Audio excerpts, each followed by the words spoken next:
Okay, Atul?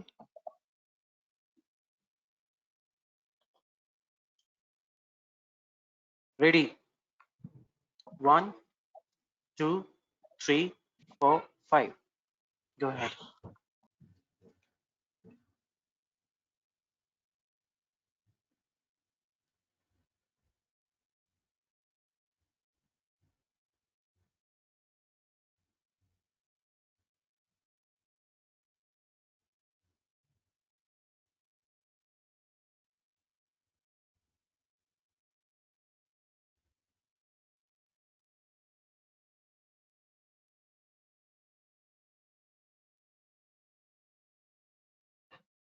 Did it start, Atul? Started, Marius. Okay. Ladies and gentlemen, a heartily good morning to all of you. Let me briefly introduce you as today's host. My name is Marius Heikmann. I joined Maier Vidorno Altios in 2019, and I'm working as Business Development Manager in Cologne. Many of you still know Maier Vidorno as a pure India consultancy, which we worked for 20 years. But since the merger with Altios last year, the term internationalization partner is far more accurate. With our 750 employees in 22 countries, we support our clients in all aspects of internationalization, not only in market entry, but also in market expansion with local teams on site in the respective foreign market. In doing so, a long-term partnership with our clients is important to us. For example, accompanying them throughout various phases of their internationalization and across different markets. We are very pleased that about 150 guests from all around the globe will attend today's webinar, Analysis and Optimization of India Business. It is a co-hosted event between Maier Vidorno Altios and our business partners OAV, German Asian Pacific Business Association, and FICCI, Federation of Indian Chambers of Commerce and Industry in Berlin.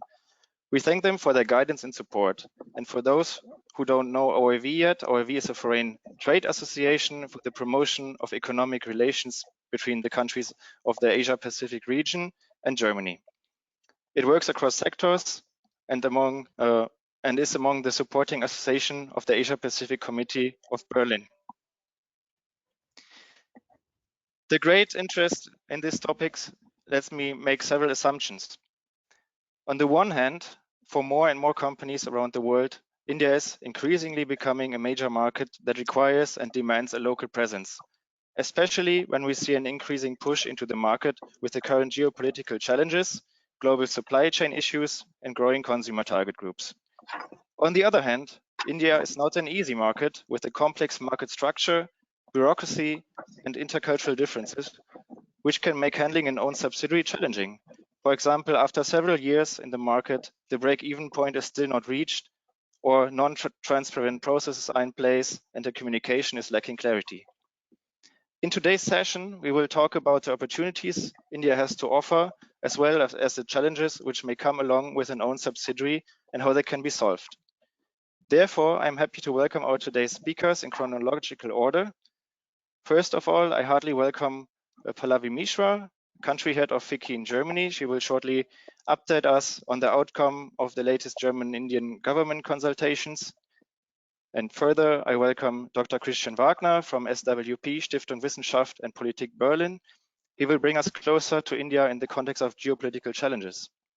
Third, I welcome my dear colleague Deepmala Datta from MV Altios India team, who will present us the core topic of today, how to analyze and optimize an India business. Last but not least, I welcome Mr. Thomas Steinseifer from Schäfer and SES Interlogistics and co-director of SES India.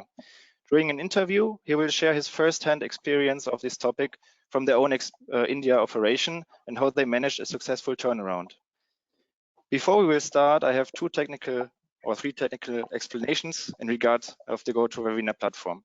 First is, as you might have realized, you are muted during this webinar, and in case you have questions or comments, please feel free to write them in the chat. My colleagues will forward them to me and we will answer them during the Q&A part. Second, the webinar will be recorded, and in case you unfortunately have to leave earlier or you're interested to rewatch, please drop us an email and we share the recording with you. Third, in terms of languages, the webinar will be hybrid, which means there's English and German parts. Now enough words from my side. I wish you all an insightful webinar. Pallavi, over to you. Vielen Dank, Marius. Ich möchte mich bei Maier Vidorno Altios für diese tolle Angelegenheit bedanken. Es ist wirklich großartig, an dieser Veranstaltung teilzunehmen. Also ich bin die Landesleiterin für Federation of Indian Chambers of Commerce and Industry, im Kurz FICCI. Das ist ein Industrieverband von Indien. Wir sind einer von den ältesten und größten Industrieverbände in Indien. Unser Hauptsitz ist in Neu-Delhi und in Deutschland, ich bin hier in Berlin. Also wir haben mehr als 250.000 Mitglieder in Indien und im Ausland. Wir haben auch viele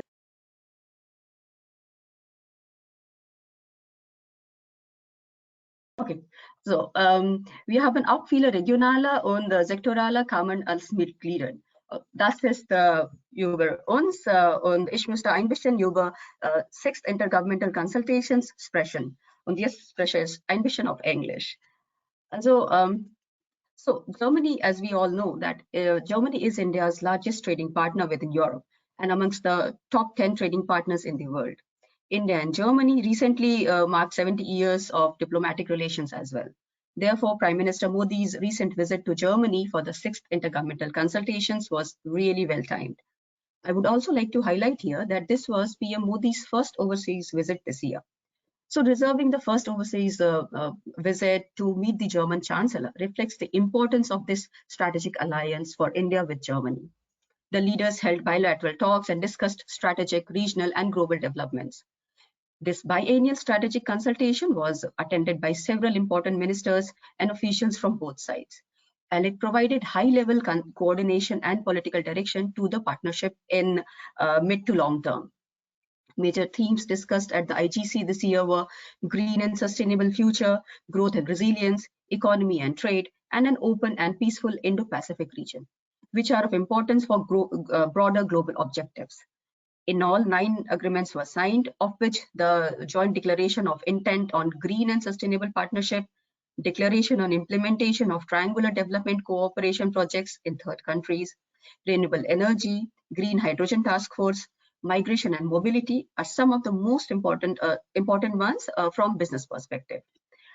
Owing to the current crisis, Germany needs to diversify its energy supply chains. There couldn't have been a better time to pace up these green efforts outside Europe. This green and sustainable partnership is the beginning in the same direction. The two countries also agreed to the implementation of triangular development cooperation projects in third countries, in Africa and in Latin America. This is certainly an important area where partnerships can help the two nations to expand their outreach to resource-rich continents while benefiting the participating third country. We also expect our two countries to cooperate more in the field of defense technology. Before his departure from Germany, PM Modi was invited by Chancellor Scholz to attend the G7 summit scheduled for next week.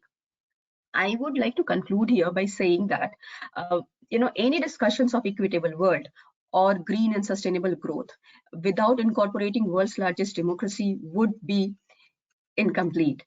So that's all from my side. I hope I didn't go beyond my limit. Thank you so much, Maier Vidorno Altios, once again for this opportunity. Thank you.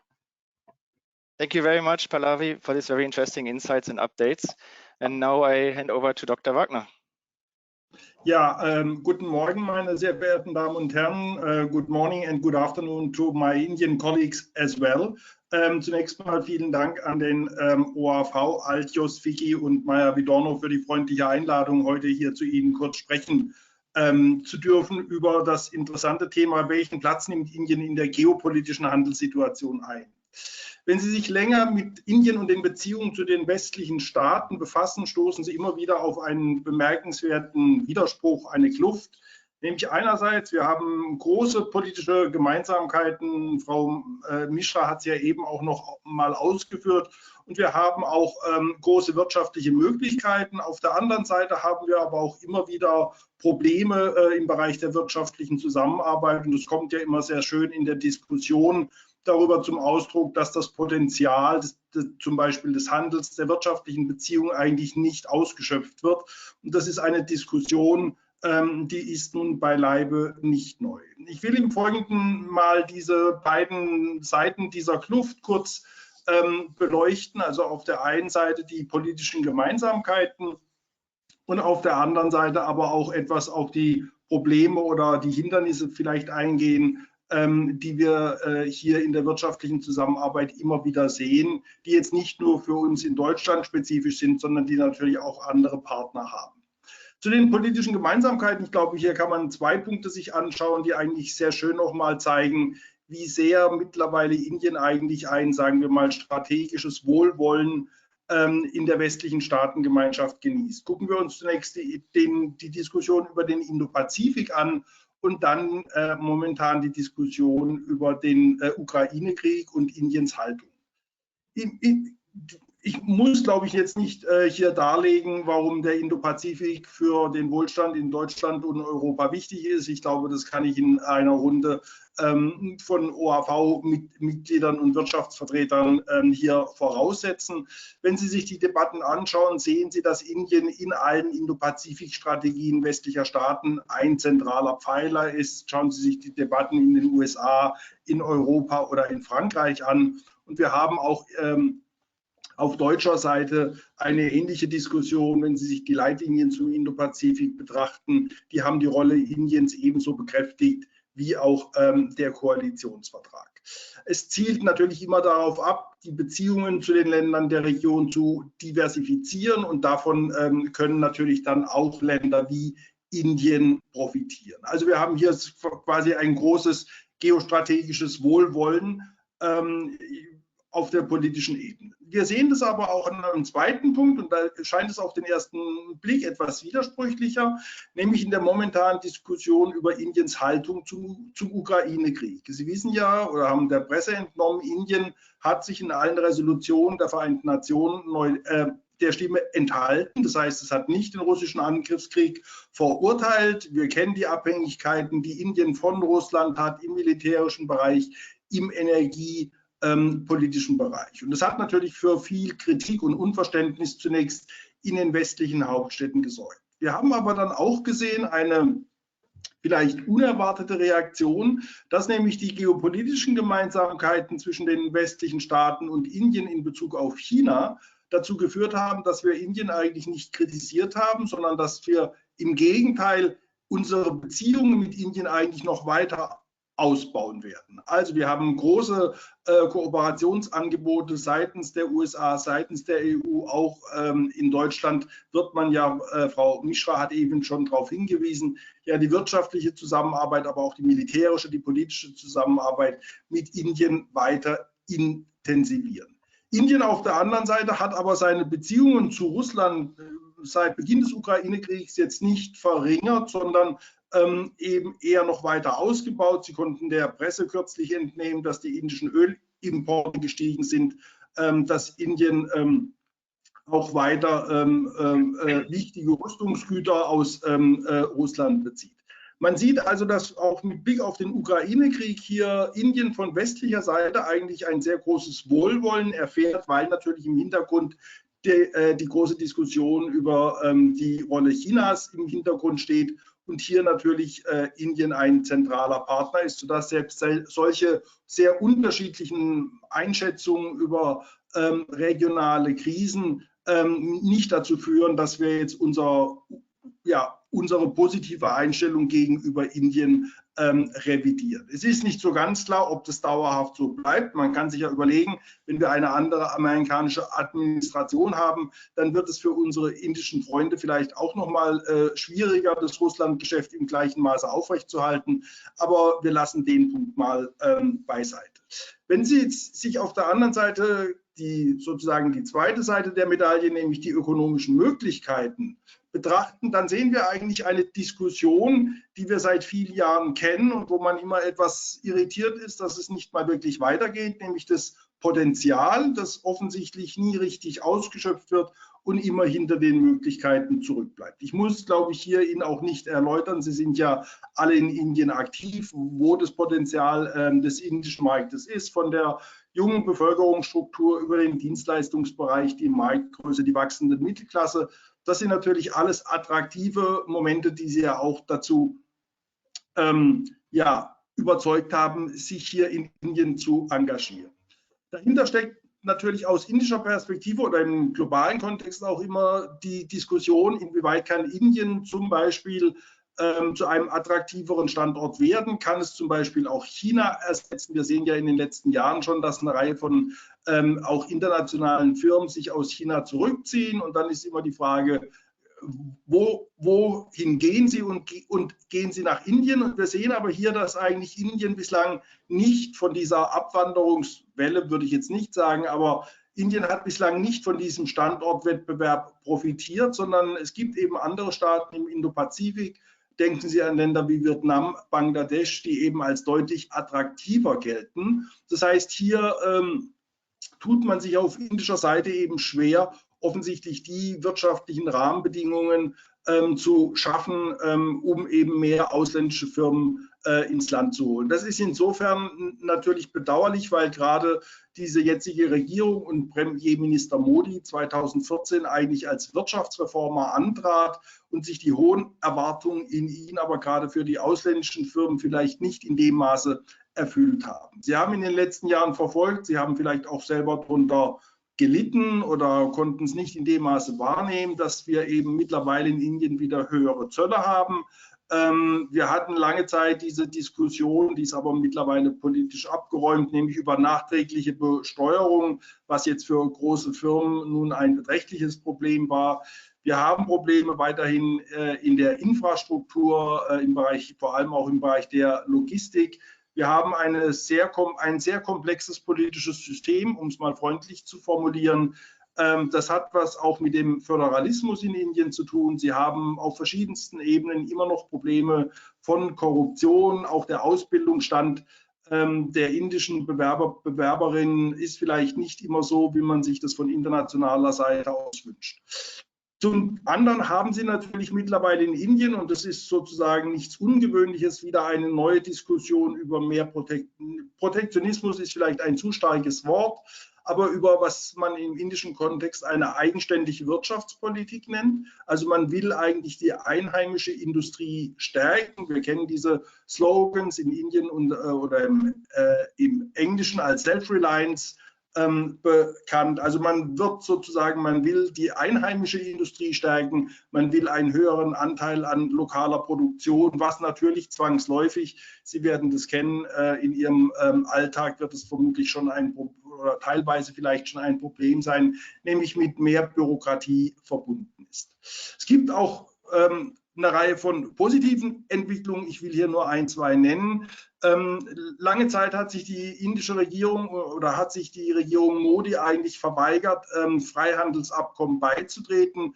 Das hat sich glücklicherweise geändert. Wir haben gerade seit letztem Jahr eigentlich wieder den Trend dahin, dass man zumindest bilaterale Freihandelsabkommen abschließt. Wir haben welche mit den Vereinigten Arabischen Emiraten. Es ist geplant mit Großbritannien und Australien, und gerade in diesen Tagen sollen eigentlich auch die Gespräche zwischen Indien und der EU über ein mögliches Handelsabkommen wieder aufgenommen werden. Ich glaube, das wäre wirklich gerade für die Wirtschaft eine positive Nachricht. Allerdings hier wird man sehen, wie schwierig die Verhandlungen werden. Sie wissen ja, dass wir schon mal erfolglos über mehrere Jahre ein solches Abkommen verhandelt haben. Jetzt werden wir mal sehen, ob sich das ändert. Letzter Punkt, Ausblick. Welchen Platz nimmt jetzt Indien in der geopolitischen Handelssituation? Eins, ja eine eher schwierige Frage. Ich würde sagen, vermutlich den gleichen Platz wie immer. Also, es hat sich vermutlich weniger geändert, als wir das zu hoffen wagen, weil wir haben immer wieder oder immer noch die gleiche Diskussion über das große Potenzial Indiens, ja, aber wir haben auch immer ein wenig das Rätselraten, das Kopfkratzen, warum wird es eigentlich nicht abgerufen? Und das hat natürlich sehr viel mehr mit indischer Wirtschaftspolitik zu tun, hat damit zu tun eben mit den Reformen, die wir von Indien seitens der internationalen Gemeinschaft erwarten. Ich denke, was positiv ist, und das zeigen, glaube ich, natürlich auch die Debatten über den Indo-Pazifik oder über die Ukraine, dass wir natürlich mittlerweile ein extrem großes Wohlwollen seitens der westlichen Staatengemeinschaft haben, wobei man auch hier immer im Hinterkopf behalten muss, Indien ist kein automatischer Partner des Westens. Also Indien setzt immer darauf, eine eigenständige, auch eine unabhängige Außenpolitik zu machen. Wir haben auch eine Reihe von Punkten im internationalen Kontext, die auch die Wirtschaft betreffen. Die werden auch bei Fragen der digitalen Ordnung, zum Beispiel hat Indien Positionen, die haben nun wenig mit unserem Verständnis vielleicht von Datenschutz zu tun. Also es ist sozusagen immer ein schwieriger Partner, einer, mit dem wir sehr, sehr viel kooperieren, aber auch einer, bei dem wir immer wieder Reibungspunkte haben. Wenn man das jetzt zusammenfassen würde, dann würde ich sagen, naja, vermutlich erfordert der Umgang mit Indien einfach ein sehr hohes Erwartungsmanagement. Das, was wir im politischen Kontext sehen, nämlich strategische Geduld, Wohlwollen und Ausdauer, sind vermutlich auch die Faktoren, die Sie eben als Wirtschaftsvertreter mit Ihren Unternehmen in Indien mitbringen müssen, weil nur wenn wir eben dieses langfristige Engagement haben, dann wird auch die Kluft zwischen den geopolitischen Gemeinsamkeiten und den ökonomischen Möglichkeiten sich in Zukunft schließen. Damit würde ich mich an dieser Stelle bedanken, muss jetzt aber nochmal ins Englische übergehen und ein kurzes Summary für unsere indischen Freunde und Kolleginnen machen. So I will give you a very short, very brief summary. When you follow the debate on India and its geopolitical or geo-economic role, there seems to be a constant gap in the geopolitical convergence of interests on the one hand and the economic relationship, which is always characterized by the debate that it's an untapped potential, a debate which haunts me since 20 years. So when you have a debate on untapped potential for 20 years, you begin to wonder where is the problem. We have seen in recent years a growing convergence when we have very common views on China's rise and its implications for India and the Indo-Pacific. We are seeing India as an important partner in the Indo-Pacific, and we are also not criticizing India for its neutral position vis-à-vis the Russian attack on Ukraine. Part of the explanation why this gap is there is that on the one hand, India is pursuing a very independent foreign policy, so it's not automatically a partner for the West in all aspects of global governance, but India also has its own great power ambitions and of course cooperates with different partners. And of course, it also continues its own model of development, of economic development. So this may require expectation management, both in international relations and in our economic partnership with India, and this will contribute to reduce the gap between our common geopolitical goals and our geo-economic interests. With this, I would like to conclude, and thank you very much for your attention. Thank you very much, Dr. Wagner, for these valuable insights, and yeah, especially interesting in the context of the current global geopolitical situation. And to now dive deeper into the topic of analysis and optimization of an India business, I hand over to my colleague Dietmar. Thank you. I'd like to say good morning, good afternoon to everyone. I am Dietmar Datta. I'm a part of the India team of Maier Vidorno Altios. And we believe that we are not the outsiders, rather one amongst you, who speak that language, we understand the context, and thereby we become your trusted partners to deliver results in India. There are certain very core values for the way we work. Our core values of hands-on, pragmatic approach and a deep understanding of management cultures give us this very unique position that we hold today. Our body of work covers a full spectrum from supporting companies entering India, companies enabling companies who are already present in India, and companies who wish to internationalize their businesses. Over the next I'd say about 15-20 minutes, I'd like to share insights from my experience of working very closely with Indian subsidiaries of international companies. We have worked alongside India management and use pragmatic approaches to operations to help them march towards the growth. I'll share with you things going just beyond numbers, a perspective that if we use to build a structure, and it is really easy to deploy, you will be embarking on your growth journey. So with that, let's just get started. We'll move to the next slide. So let us see what do the principals expect from the India subsidiary. Point one, regular feedbacks through financial reports so that they know in which direction the company is moving, to know that the goals of the companies are being met and that the subsidiary is aligned to the overall objectives of the principal company. Two, details on the receivables and payables to be satisfied that the cash flow is going in the right direction. Three, compliance is critical for any business continuity, and no one, and when I say that, I mean no one would like to infringe on the laws of the host country. One would like to know that about the cross-border transactions such as SVB, transfer pricing in case of related parties. So what is that? So that there are no surprises that are waiting up in the wings. One would also like to get updates on the current taxation laws and how are they being implemented by the subsidiary. Ethical behavior, I believe, is the baseline for the parent company. It is important that the foreign exchange, FEMA and ROC related requirements are looked into, are mapped to ensure that there are no threats or risks on those fronts. Managing inventory is critical from knowing the profitability and the cash flow. It is also important to build controls and regular checks to ensure business is in line with the forecasts and the cash is really not blocked in places which are in wrong places, let's say.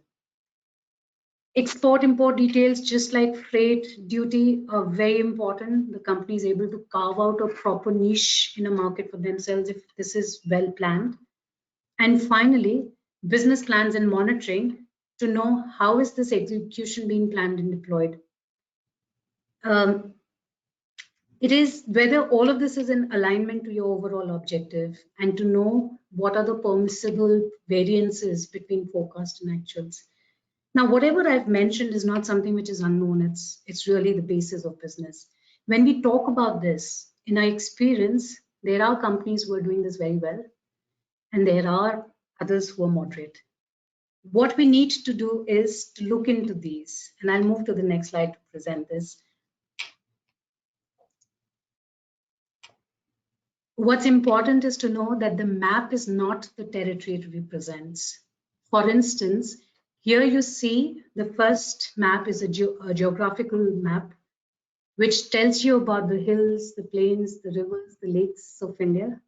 Next to which is you have a linguistic map, which speaks about the various languages spoken around the country. And the last is the political density of the country.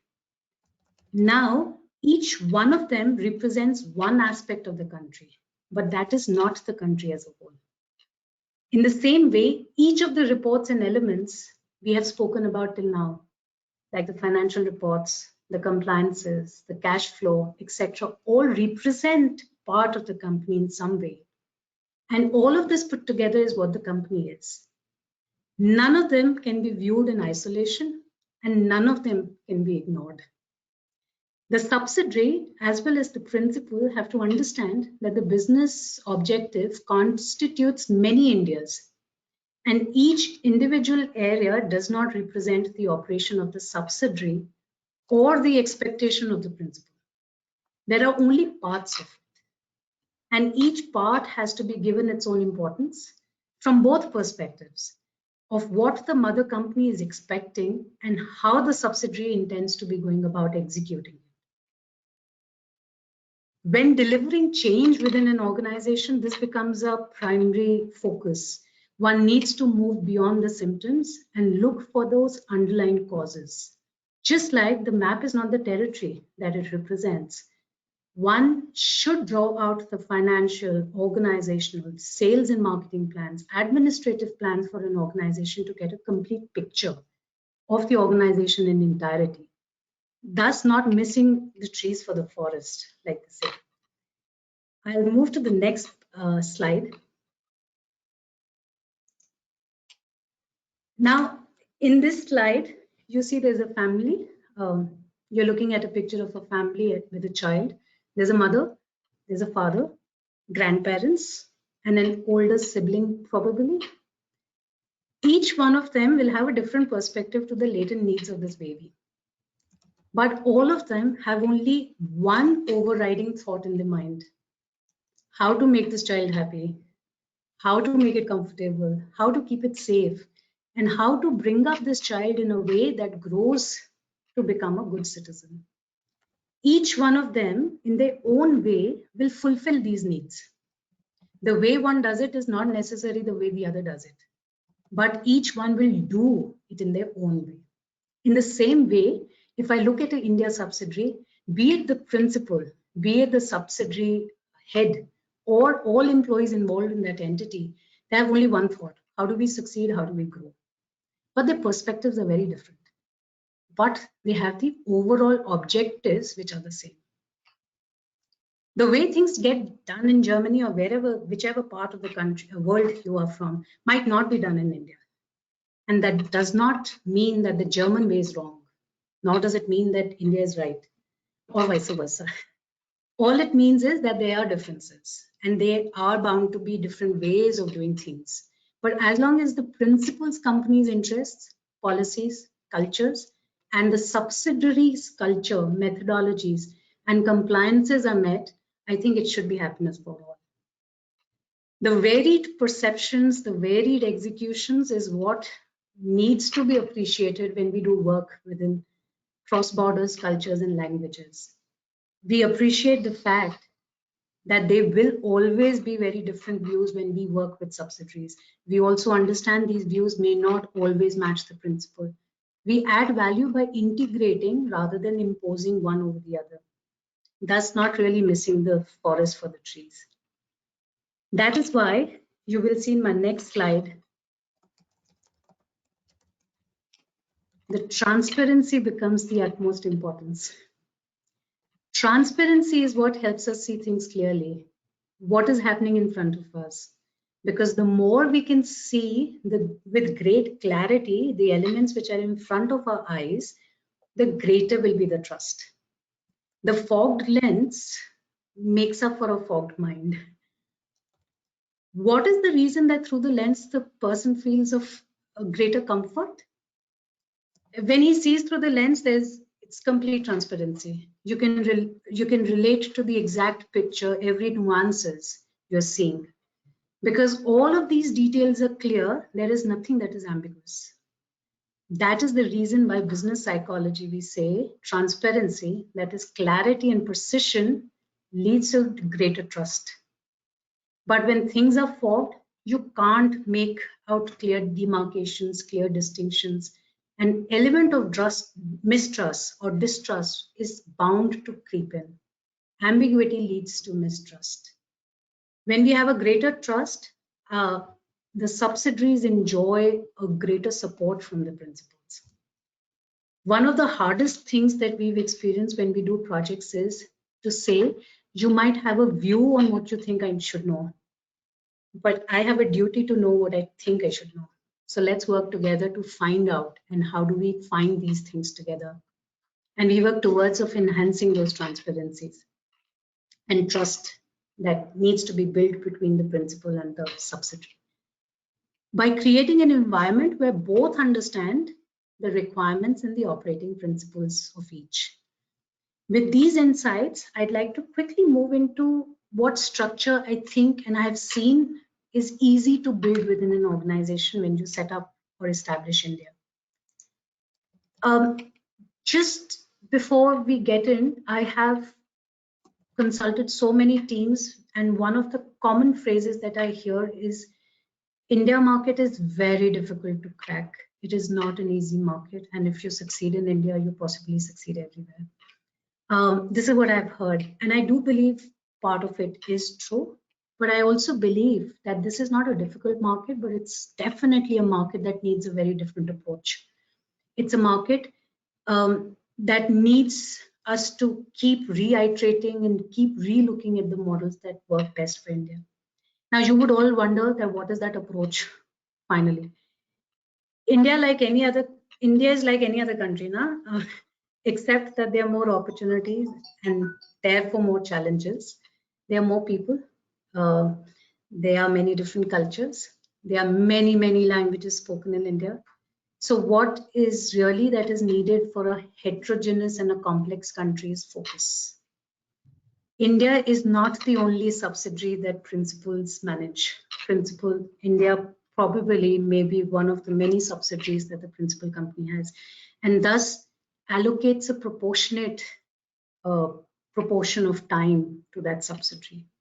One needs to stay focused on what is the objective in the India, and the India management definitely needs to ensure that they build that engagement and confidence within the head offices to keep their interests and keep pulling their attention back to India. Principals, on the other hand, needs to build a rigor around, especially in the initial phases when the business is getting established and you're building the India operations. I believe attentions will drive results. So that focus needs to be absolutely clear. You also need to define your objective based on the differences that exist in the country. The focus will remain the same, but you will have to work through the differences in the various parts of the country. Like India in the south is not the India in the north. East is not the same as west. And the central part is a world of its own. So through the greater focus, one needs to reach out and definitely pull out those market informations to find the exact admissible and the achievable markets that's available within India. And therefore, I believe that doing that research, getting your business intelligence is super critical to keep your targets more realistic and not aspirational, which sometimes we do experience. So naturally, once we move from the focus, the governance structure has to accordingly tailor itself. To navigate the complexities and to attain the business objectives, you will have to constantly keep reiterating or discussing with your India team, revisiting the models that you have presented for India, looking at the business intelligence and readjusting to arrive at what is the best process of working in India. And all this needs is agility. To deliver to a very fast moving changes that you have to bring to India, your team has to be agile. For all of the areas, it is important to look at structures that would accelerate the business growth, that will support the success in India. Now, everyone, and I believe everyone is in it to win it. So whether it has to be a globally, a fully global structure, it has to be a hybrid model, it has to be a part local structures, it will need to be tweaked at every milestone. And naturally, I have seen organizations where this model or this structure naturally evolves in response to the market. But if done right, and if it done with focus, this is faster and the growth is much positive movement. My last aspect of governance comes in with what do you want to monitor? That, of course, is very, very important. So it's not just knowing what to monitor that is important, but knowing how frequently you'd like to monitor that. So making relevant dashboards, making sure they are explicitly explained to both parties on the frequency of which these matrices shall be reviewed to give you the information you need and how fast can you act on it and support the India subsidiary to take those decisions.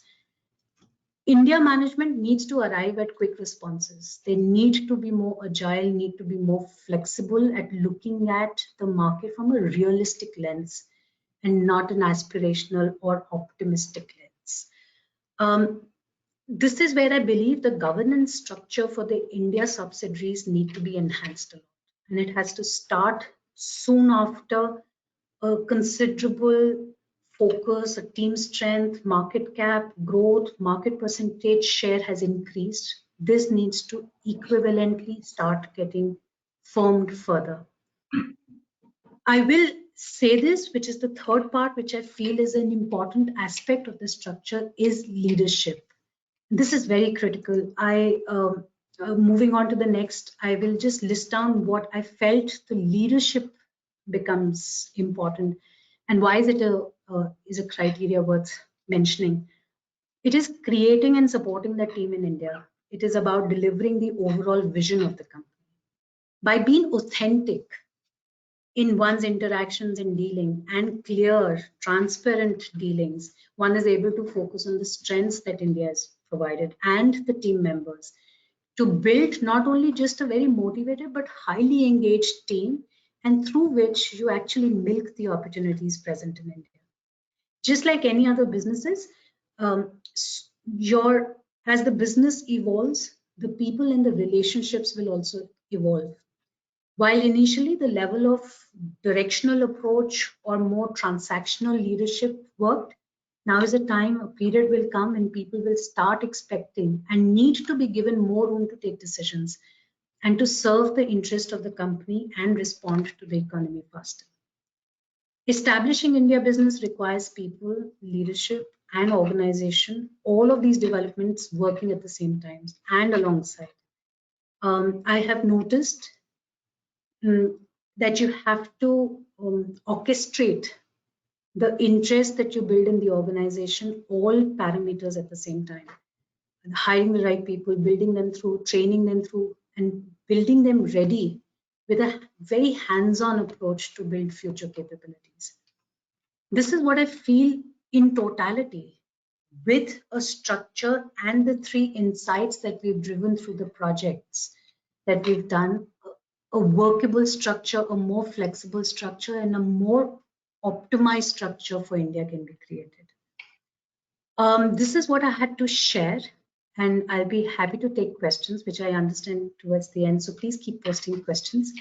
And if you want to really know how we help more, what have we done in our previous case studies, some work, how can Maier Vidorno Altios help you better, please reach out to us. And I think by now you will receive a link where you can actually book calendars right away and get yourself a one-on-one meeting with our team here to discuss how do we optimize your business. Thank you so much for your attention. Thank you very much, Deepmala, for this very useful and interesting presentation and your very valuable individual perspective, I would say. And now we will switch back to German to hear Mr. Steinseifer from his own practical experience of analyzing and optimizing their Indian subsidiary. Hello, Mr. Steinseifer. Guten Tag, vielen Dank, dass ich hier teilnehmen darf und vielen Dank auch an Maier Vidorno für die Gelegenheit, dass wir uns hier ein bisschen austauschen dürfen. Ja, vielen Dank, dass Sie hier sind, auf jeden Fall, und dass Sie auch bereit sind, über so ein Thema zu sprechen, was auch nicht unbedingt selbstverständlich ist, dass man eben auch über Themen spricht, über Dinge, die vielleicht nicht so gut geklappt haben zunächst, und einfach für Ihre Offenheit. Und ja, vielleicht können Sie bitte zunächst erstmal kurz sich und die Firma Schäfer und SES Interlogistics kurz vorstellen. Ja, die Schäfer und SES Interlogistik hat weltweit rund 450 Mitarbeiter und wir haben im 2021 einen Gruppenumsatz von etwa 160 Millionen Euro erwirtschaftet. Davon in Indien haben wir 16 Leute derzeit beschäftigt und haben in dem Geschäftsjahr 2021/22 einen Umsatz von 320 Millionen Rupien gemacht, was in etwa 4 Millionen Euro entspricht. Zu meiner Person ein bisschen. Ich bin seit 2014 wieder bei der Firma Schäfer und SES, war vorher 15 Jahre in anderen Unternehmen tätig, habe im Vertrieb angefangen, 2015 den Bereich Controlling übernommen und seit 2020 bin ich mit für Indien zuständig als Co-Direktor. Das zu meiner Person, ja, 57 Jahre alt und 3 Kinder. Ja, herzlich willkommen. Und Ja, welches Geschäftsmodell betreibt Schäfer SES? Das wurde, glaube ich, nicht erwähnt. Achso, Entschuldigung, ja, wir sind also Logistikunternehmen und betreiben überwiegend Speditionsgeschäfte. Also wir betreiben Speditionsgeschäfte überwiegend in Indien im Bereich Seefracht, Luftfracht, beidseitig Import, Export und sind auch teilweise ein bisschen im Umzugsservice tätig. Ja. Und seit wann sind Sie im indischen Markt? Oder wann haben Sie entschlossen, der indische Markt könnte von Interesse für uns sein? Und wie hat sich das Geschäft in Indien entwickelt? Und wann kam der Punkt, wo Sie gesagt haben, okay, wir haben jetzt hier Probleme, die wir anpacken müssen? In Indien begonnen hat man in 2011. Da hat man so eine lose Kooperation angefangen mit einem indischen Partner. Das war die Vorgängerfirma, die hieß SES Worldwide. In 2016 hat man dann beschlossen, eine eigene Niederlassung zu eröffnen, die SES India Intralogistics. Hat dann auch einen indischen Partner als Minderheitsgesellschaft aufgenommen mit 10%. Und im Prinzip, ich bin dann dazu gekommen im Jahr 2020. Ich wurde gefragt, ob ich bereit wäre, mich da ein wenig einzubringen. Der Hintergrund war, man hatte in den letzten Jahren mehr oder weniger wenig erfolgreich gearbeitet in Indien. Berichtswesen war kaum vorhanden und irgendwo war die Entscheidung, wollen wir Indien weiterführen oder wollen wir Indien schließen, die war offen. Das waren die Problemstellungen am Anfang. Dazu muss ich sagen, ich bin zwar ein bisschen durch die Weltgeschichte rumgekommen, allerdings im indischen Raum bis zu dem Zeitpunkt hatte ich keinerlei Erfahrung. Mhm. Und ja, das so zur Ausgangssituation. Also Sie wurden quasi ins kalte Wasser geschmissen, dann auch noch Indien direkt. Was war denn der ausschlaggebende Punkt, wo Sie entschieden haben, okay, jetzt müssen wir müssen jetzt einen Richtungswechsel starten und haben sich dann für externe Hilfe auch entschieden? Oder ja. Hat sich dann so ergeben, ich hatte also in 2020 angefangen mit Indien zu arbeiten. Dann gab es so ein paar Diskrepanzen mit der Geschäftsführung, kann man ganz offen sprechen, hat dann letztendlich dazu geführt, dass der damalige Direktor Anfang 2021 gekündigt hat. Mit ihm zusammen hat dann das ganze Accounting, die ganze Finanzbuchhaltung aufgehört zum Ende März 2021. Ja, für uns, ich sag mal, war das natürlich eine kalte Wasser, war noch leicht untertrieben. Wir haben mal beschlossen, wir lassen uns nicht unterkriegen, wir fassen das als Chance auf und haben nach einer Lösung gesucht und die haben wir dankenswerterweise gefunden bei Maier Vidorno. Da auch durch eine externe Unterstützung, kann man ruhig erwähnen, da ist die Firma, da war die Frau Bodenberger, die uns da geholfen hat und hat uns auch Maier Vidorno bekannt gemacht. Nach kurzen Gesprächen mit Maier Vidorno haben wir beschlossen, die Finanzbuchhaltung in die Hände von Maier Vidorno zu geben, mit dem Ziel, dass wir diesen Bereich auch wieder irgendwann selbst in die Hände nehmen. Aber das Wichtige war erstmal, dass überhaupt alles funktioniert. Und mit einigen Knirschen hat es dann doch funktioniert. Hat nicht von Anfang an 100% geklappt, ist klar. Die Leute, die das in den Händen hatten in Indien, die waren weg. Aber doch mit dem Übergang von 3-4 Wochen waren wir wieder so weit, dass das Geschäft seinen normalen Weg gehen konnte. Dazu muss ich erwähnen, möchte ich nicht vergessen, ganz wichtig, eine Person hier zu erwähnen, das ist unsere Direktorin in Indien, die Ritu Chatter. Wir hatten dann überlegt, wen können wir als Nachfolger nehmen und haben uns dann in einer Runde hier entschieden, die Frau Chatter zu nehmen, Ritu Chatter. Uns war bewusst, eine Frau auch noch in Indien ist eine riskante Entscheidung, aber wir hatten von Anfang an ein sehr gutes Gefühl und ich muss ganz klar sagen, das Gefühl ist sehr gut bestätigt worden. Also es war auch eine bewusste Entscheidung, jemand aus In-House zu nehmen. Und können Sie ein bisschen mehr darüber erzählen, welchen Anteil Frau Chatter bei der Umsetzung der Turnaround-Maßnahmen hatte? Und würden Sie auch sagen, dass solche Projekte auch eben mit dem richtigen Personal oder mit den richtigen Managemententscheidungen stehen und fallen? Ja, also kann man ganz klar bestätigen. Also zum einen Inhouse-Lösung, große Auswahl hatten wir nicht, Geschäft musste weiterlaufen. Im Prinzip hat man sich umgeguckt, wen haben wir da noch? Ich sage jetzt mal ganz salopp gesagt in Indien. Und nach einigen Gesprächen haben wir uns also hier in der Runde in Neunkirchen also doch für die Frau Chatter einstimmig entschieden. Hintergrund ist von ihrer Ausbildung her, sie war am längsten da, sie spricht ein sehr gutes Englisch und auch von der Ausbildung her und macht einen sehr vertrauenswürdigen Eindruck. Und diese Eindrücke, die wir da gewonnen hatten, haben sich auch bestätigt. Und das Wichtige war von Anfang an also auch offen und ehrlich miteinander umzugehen, die Probleme darzustellen und einfach auch alle Probleme anzusprechen. Mhm. Und ja. Also welche interkulturellen Aspekte haben da vielleicht auch eine Rolle gespielt im Umgang zwischen den deutschen und den indischen Teams? Also ich sag mal, es herrschte so am Anfang ein gegenseitiges Misstrauen. Ich sage jetzt mal so, wie es war. Und da war erstmal für mich die größte Hürde, dieses Misstrauen in ein Vertrauen umzuwandeln. Hat relativ gut funktioniert, auch in einer relativ kurzen Zeit. Auch von der Denkweise her, wir Deutschen, wir Inder, ich sag mal so gegenseitig aufeinander zugehen und auch vielleicht die Stärken des einen akzeptieren, auch die Schwächen, hat bei uns ganz gut funktioniert. Also Ritu und ich, wir haben also auch oft abends, so nach Feierabend, gesprochen über viele Kleinigkeiten, was sie stört an uns, was uns stört an Indien.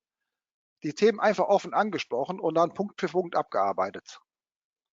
Und ich sag mal, so innerhalb von einer kurzen Zeit waren vielleicht, kann jetzt gar nicht sagen, 4, 6, 8 Wochen, war da eine gemeinsame Basis und man hat sich wirklich ausgetauscht. Und da war auch eine Basis da hergestellt, wo man sich vertraut hat. Ganz, ganz wichtig. Was hat sich jetzt seitdem Frau Chatter quasi das Ruder in der Hand hat in Indien und ja, seitdem ja, Klarheit herrscht also mehr Transparenz herrscht in allen Prozessen. Ja. Was hat sich seitdem verändert in Indien? Also erstmal muss man sagen, wir haben zum ersten Mal in dem Geschäftsjahr 2020, 2021, 2022 erstmalig seit Bestehen der Niederlassung ein positives Ergebnis erwirtschaftet. Da war schon mal ein Riesenerfolg, hätten wir nie mitgerechnet. Zum anderen haben wir eine Transparenz aufgebaut, dass wir mittlerweile auch Bescheid wissen hier in Deutschland, wie ist die aktuelle Entwicklung, was geht Aufträge, was geht Kunden an, wie sieht der Cashflow aus. Wir hatten am Anfang Riesenprobleme, dass man Auskunft kriegte, wie sieht es aus mit Verbindlichkeiten, mit Forderungen eben, was auch die Dame kurz angeführt hatte. Da gab es keinen Überblick. Geld kam rein, ging raus, wie gerade da war. Mittlerweile haben wir schon eine gewisse Finanzplanung da. Also finde ich einen Riesenerfolg. Und auch mit dem Personal, wir sprechen mit dem Personal regelmäßig, haben die Leute eingebunden. Ritu führt Personalgespräche mit den Mitarbeitern, auch da haben wir ein bisschen die Deutschkultur mit eingebracht. Auf der anderen Seite haben wir auch so Kleinigkeiten eingeführt. Wir in Deutschland wissen über jeden Geburtstag, über alles Bescheid, und wenn dann halt die Mitarbeiter in Indien Geburtstag haben, so kriegen sie eine kleine Glückwunsch-Telegramm oder Glückwunschmail aus Deutschland. Freut die. So Kleinigkeiten. Oder eine Kleinigkeit zum Weltfrauentag habe ich Ritu gratuliert. Erste Antwort von Ritu, was ist das denn? Habe ich das kurz erklärt. Nur mal so eine Kleinigkeit. Ritu ist losgegangen und sagt mir, ich habe erstmal für unsere Frau eine Kleinigkeit besorgt, habe dir ein Geschenk besorgt, sage ich, hast du toll gemacht, und hat sie gesagt, und ebenso für die Männer, damit sie ein Geschenk für ihre Frauen haben. Ja, das sind ja so Kleinigkeiten. Ja, tu nicht weh. Ne? Aber gerade ja,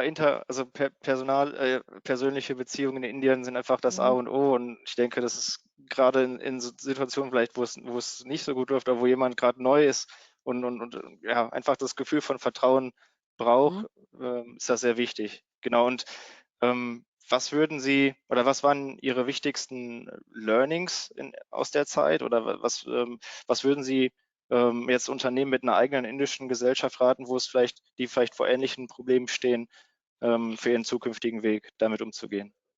Also für mich das Allerwichtigste ist, bauen Sie erstmal Vertrauen auf, schenken Sie Ihren Gegenüber Vertrauen. Das ist vielleicht nicht ganz so einfach. Wie gesagt, ich hatte mit indischer Kultur vorher gar keine Erfahrung, bin auch da mit gewissen Ressentiments drangegangen, gebe ich zu. Die haben sich sehr schnell geändert. Mittlerweile sage ich, ich habe von der indischen Kultur, glaube ich, doch sehr viel gelernt. Vielleicht haben auch die Inder ein bisschen von uns Deutschen gelernt. Ich sage mal, es ist so ein gegenseitiges Geben und Nehmen. Und dieses gegenseitige Vertrauen ist für mich das A und O. Und vor allen Dingen sprechen Sie Probleme offen an. Und wir haben uns so einen kleinen Leitspruch gegeben in Indien, der ganz einfach heißt, We are moving forward, passt zu einer Spedition, step by step, unstoppable. Also heißt, wir versuchen immer einen Schritt weiter zu kommen, manchmal ist ein Schritt zurück, okay, aber wir kommen immer ein kleines Stückchen vorwärts. Vielleicht nicht in dem Tempo, wie man sich das wünscht, aber Stück für Stück. Und bis jetzt, toi, toi, toi, funktioniert's. Ja, klasse. Tolle Geschichte. Und was mir gerade noch einfällt, ist, dass das Ganze ja auch während der Corona-Pandemie quasi passiert ist, aufgelegt wurde, wo einfach es auch nicht möglich war, einfach mal jetzt hinzureisen und sich an den Tisch zu setzen. Ich weiß, Sie sind letzten Herbst, glaube ich, dann auch endlich nach Indien reisen können. Ja. Wie wichtig war das, da persönlich vor Ort zu sein, oder welche Erfahrungen haben Sie da nochmal mitgenommen? Also ich war schon, ich sag mal, angenehm überrascht über die Entwicklung der Leute durch die Videokonferenz, die ich kennengelernt hatte. Und umso überraschter war ich über die Entwicklung, als ich zum ersten Mal in meinem Leben persönlich in Indien gewesen bin. Und ich habe auch da kurz einen Bericht drüber geschrieben, über Indien in der Firmenzeitung veröffentlicht. Und ich habe dann irgendwie gesagt, Incredible India ist ja so der Slogan. Und ich habe da zusammenfassend gesagt, also Incredible India hat für mich eine neue Bedeutung, aber nicht in Bezug auf das Land, sondern auf die Menschen. Und ich muss ganz klar sagen, also Incredible India, für mich sind die Menschen, die ich kennengelernt habe in Indien, unglaublich. Ist nicht alles Gold, was glänzt. Man soll auch die Schwierigkeiten nicht unter den Tisch kehren. Aber die Bereitschaft der Mitarbeiter, auch der Menschen, die ich kennengelernt habe, zu arbeiten, ist schon beeindruckend. Und ich habe da so eine Aufbruchstimmung kennengelernt, vielleicht so wie bei uns in den 90er Jahren, so nach der Wende. Also ich war beeindruckt und ich freue mich auf den nächsten Besuch in Indien, der wird im November stattfinden. Ach, klasse. Ja, vielleicht sehen wir uns dann sogar, da bin ich auch in Indien. Ja, Was wollte ich jetzt noch sagen? Die Perspektive war die Wahrnehmung der indischen Tochtergesellschaft innerhalb der Firmengruppe oder bei Ihren deutschen Kollegen. Inwiefern hat sich das geändert? Ja, wir haben da auch ein bisschen mitgeholfen. Also wir haben angefangen, so nach und nach die Mitarbeiter in Indien hier auch intern vorzustellen. Mittlerweile sind auch die indischen Namen den Mitarbeitern hier in Deutschland ein Begriff, mit Bildern, mit allem drum und dran, ein bisschen kleinen Werdegang erzählt, wieso, weshalb, warum die Leute bei uns sind. Und das machen wir regelmäßig. Jetzt haben wir neulich einen kleinen Umzug organisiert für die katholische Kirche in Mumbai. Haben wir auch ein paar Bilder gemacht und veröffentlicht das so ein bisschen bei uns in der Firmenzeitung. Einfach so die Leute mal informiert halten, damit die auch merken, in Indien passiert was. Und auch, ich denke, heute bei die heutige Webinar werde ich auch einen kleinen Bericht verfassen. Einfach, dass die Leute merken, es geht vorwärts. Indien ist nicht aus der Welt. Also ich danke Ihnen auf jeden Fall für Ihre Ausführungen und jetzt angesichts der schwindenden Zeit, also haben wir, ich denke, erstmal einen guten Eindruck über Ihre Indien-Aktivitäten bekommen, und wenn weitere tiefergehende Fragen im Publikum sind an Herrn Steinsefer, kann ich gerne den Kontakt herstellen. Per E-Mail, dann schreiben Sie mir kurz eine E-Mail.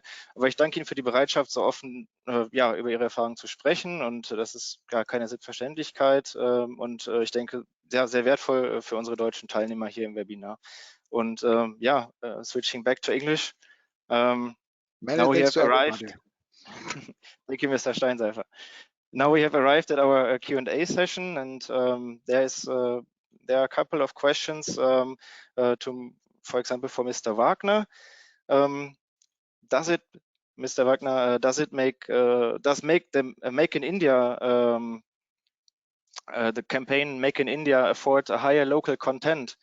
And a similar question, how is the Indian government program Atmanirbhar Bharat affecting the global business of Germany in India and exports from Germany to India?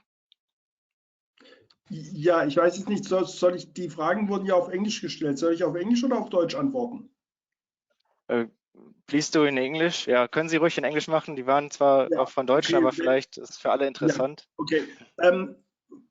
Well, we will see. I mean, I'm looking on the economic relationship from a bird's eye perspective. So I do not know exactly what kind of challenges will be there for German companies when it comes to the implementation of the of Indian government policies. But I mean, we know also from other countries that normally it would require more bureaucracy, because when the Indian government gives you certain standards that you have to fulfill for local content, for higher local content production, and that normally goes together with more kind of paperwork, which is on your way. I'm not really sure whether it will really affect the economic relationship.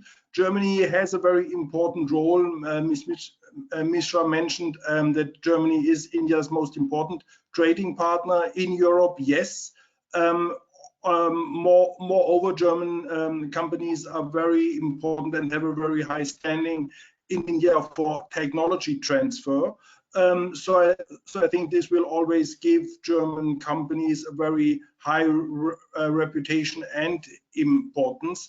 We may see, let's say, in a long-term perspective, in how far it will affect the economic relationship. At the moment, it may still be too early, but I think it will certainly have some effect on German companies in their relations with India. Thank you. Thank you, Dr. Wagner. Then we have another question to, I think, Diep Mahler. What are typical signs that one should consider conducting a due diligence in India, and how to communicate it to the local Indian employees and team? Interesting question. So if you're not getting your reports, yeah, if you've decided to get some financial reports and you're not getting them on time, that's your one sign that you definitely need to start looking into the details much more. Typically, compliances will be something that you will immediately get to know. But for that also you need visibility into India. Wherever you feel that the access to information of how the business is running in India is blocked, is not frequent, is unclear, those are your first initial signs. You do not need to get into an investigative due diligence like a punitive method. You can definitely position it in a place where you can say it's more developmental. Let's put systems together. Let's understand what are the processes that work for us. What is our demands? How can we build your team in India to deliver those demands? This kind of stand typically works if the instances are very few. But if it is a recurring problem, then you need to organizationally announce that now we would need an external team to come and do audits. Yeah. What qualities are essential for a person to lead the German subsidiary in India? Like, as this is an important first step towards success.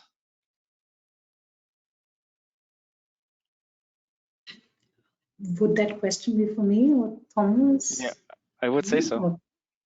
Sure. I'll just very, very briefly walk through the journey. Now, everything that you need at a point in time is going to be different. When you're going to establish your business in India, let's say you're less than 3 years, 4 years, you're still trying to map the market, you're trying to still penetrate into the market, you're making your third, fourth customer acquisition. What you need at that point will be very different when you're much established. At that point, what you need is somebody who can deal with a high level of ambiguities, who can work in constant change, has a mindset of looking at opportunities, can work through ambiguity, and is not risk averse as much. You also need at this stage a leadership capability that is more directional, more transactional in focus. Once your organization grows, this leadership needs to transform into more transformative, more guidance, more inspirational, more development oriented. Here is a time when you have to look at sustainability and not really firefighting. So the two kinds of leaderships will differ, but yeah, that's a short answer to the question. Thank you, Diep Mahler. Thomas, do you have something to add? No, I think the most important thing is to trust each other really, and learn each other really. And see it as a chance with India, not as a risk. Mm-hmm. The chance is Thank you. bigger. Mm-hmm. Coming to the last question, of today because we are over time already. Do you have an advice, Deepmala, on how to address criticism to Indian colleagues and also how to train them applying more accuracy and precision in production and quality assurance? Like sometimes we feel that in India some requirements are not followed so exactly, maybe because of a mentality difference. There are many nuanced aspects to this question. I'll try taking a very simple approach. How do you deal with criticism? It's the task that you're going to ask and not the person. Typically, criticism lands badly if it is viewed as a personal attack. If it is viewed as a situation where now I need to justify or do face saving. But if you keep it very transaction oriented, it's much more easier. But like I said, this question is far more nuanced than just a very simple answer.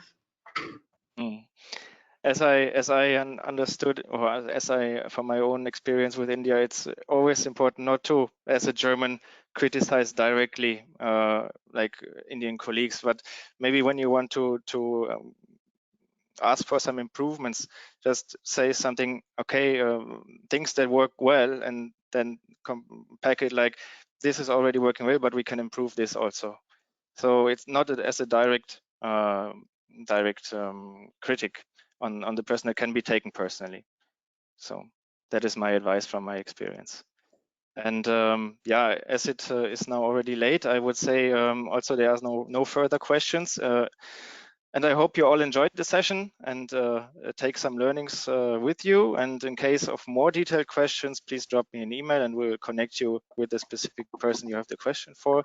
And thank you once again, Pallavi, Dr. Wagner, Deepmala, and Mr. Steinseifer for being part of this webinar. And to everyone, have a great day and see you hopefully soon.